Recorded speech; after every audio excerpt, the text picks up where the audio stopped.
Bonjour, bienvenue dans cette nouvelle vidéo consacrée à une ouverture, cette fois-ci à Burning Banners de Christopher Möllers, publié par Compass Games. C'est un jeu qui est prévu pour 2 à 6 joueurs, mais j'espère pouvoir le jouer en solitaire, puisqu'il y a ici une petite indication qui dit que bien il est dans la moyenne pour jouer en solitaire, donc je prends, ça me convient parfaitement. Donc c'est un jeu qui est recommandé pour 14 ans et plus. Le temps de jeu, eh bien cela va dépendre du scénario, mais on en est à 1 heure, voire beaucoup plus. Pour la complexité, on va de quelque chose de simple à quelque chose de moyen.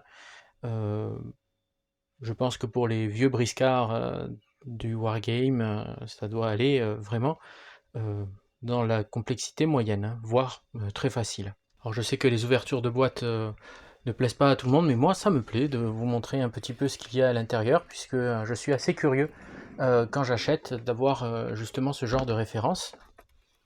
Alors je vous le propose aujourd'hui. Donc voilà dans cette boîte ce que l'on peut trouver. Donc on commence par des illustrations, je ne les ai pas encore regardées. Je voulais le faire avec vous et allons-y, donc elles ont l'air vraiment très très belles. Ce sont donc les héros des différentes factions. Voilà. Comme j'aime beaucoup tout ce qui est illustration, je pense qu'après je vais les mettre à l'abri. Donc on commence, voilà, on les regarde rapidement. Ouais, c'est vraiment pas mal, hein. C'est vraiment très très réussi. Bravo à l'illustrateur qui a fait un très très beau travail. Donc elles sont pas recto verso, hein, c'est juste une. Elle est jolie celle-là aussi. Ah, celle-là est très réussie, j'aime beaucoup.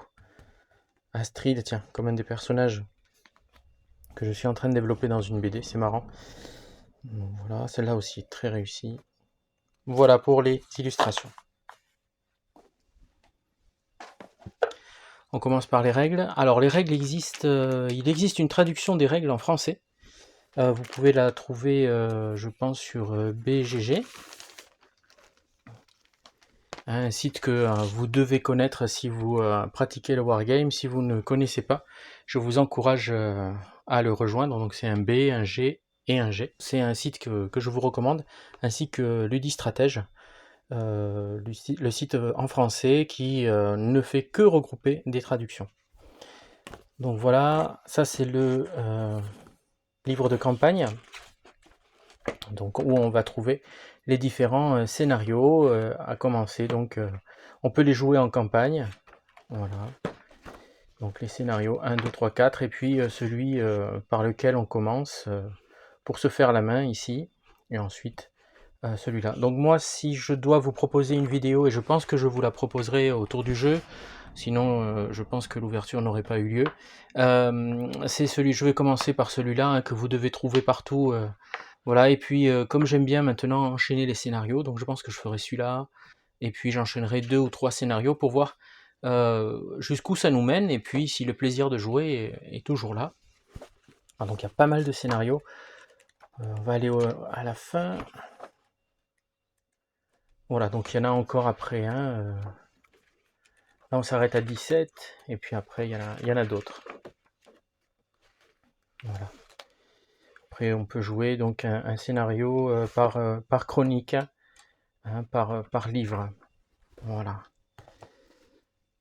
On a donc le livret de règles qui est très bien illustré, qui est bien écrit, ce qui devient une norme, je pense, petit à petit dans les règles de Compass Games. Voilà, c'est assez clair. Donc il y a quelques exemples un peu plus loin. Voilà. Hein, la règle est toujours illustrée, tout du moins ils font l'effort pour les règles qui peuvent poser souci. Et donc voilà pour les règles de base. Et ensuite on passe donc aux règles un peu plus compliquées qui vont mettre un peu plus de piment dans le jeu et qui vont aussi le complexifier et donc le rallonger dans le temps au niveau des heures de jeu et des tours à passer. Un guide pour savoir un peu où on met les pieds, avec donc les royaumes et quelques petites histoires autour donc de ces factions. Ensuite, les différentes pistes où on va mettre donc les... voilà, ici c'est pour tout ce qui est magie, pour les tours, pour suivre le tour, pour suivre les différentes phases du jeu. Ensuite, eh bien voilà, nous avons les petits cartons, les pistes pour les héros, hein, pareil pour pouvoir suivre donc le jeu.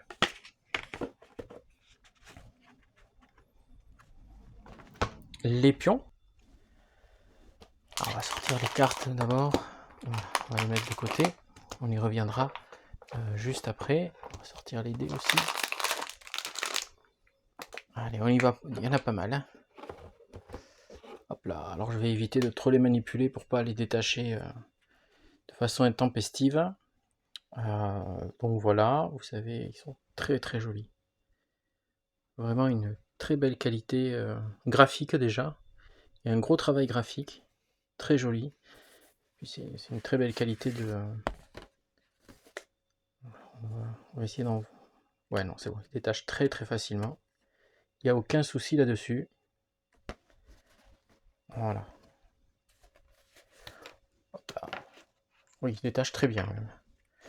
On regarde rapidement. Voilà, ils sont tous recto verso. Voilà donc les différents héros, les différentes factions que l'on peut jouer. Et bien sûr, les marqueurs et divers pions qui vont nous servir à suivre le jeu et les actions. On laisse les cartes pour après, parce que je vais avoir besoin de tout dégager pour vous les montrer.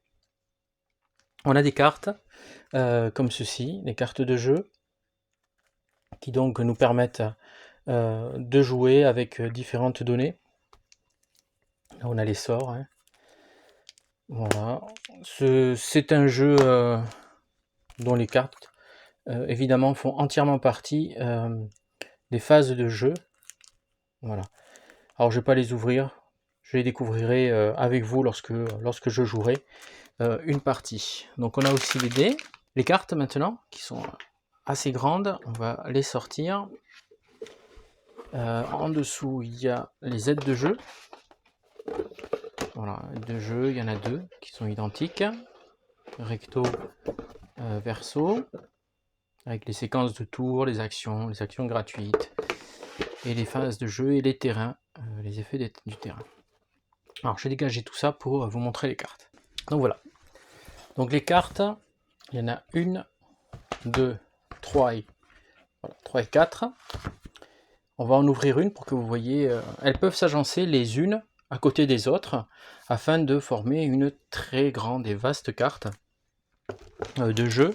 Mais on peut aussi ne jouer que sur une seule carte, une seule région. Voilà. En voici une, on va agrandir un peu pour que vous puissiez voir. Voilà donc la taille réelle de la carte. Comme vous pouvez voir, elle est assez grande. Voilà, et donc vous pouvez les agencer les unes contre les autres, et ça vous fait donc une aire de jeu particulièrement vaste. On va regarder les graphismes de plus près.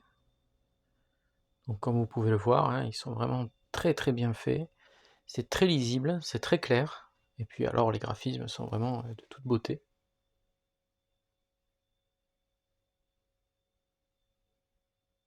Voilà.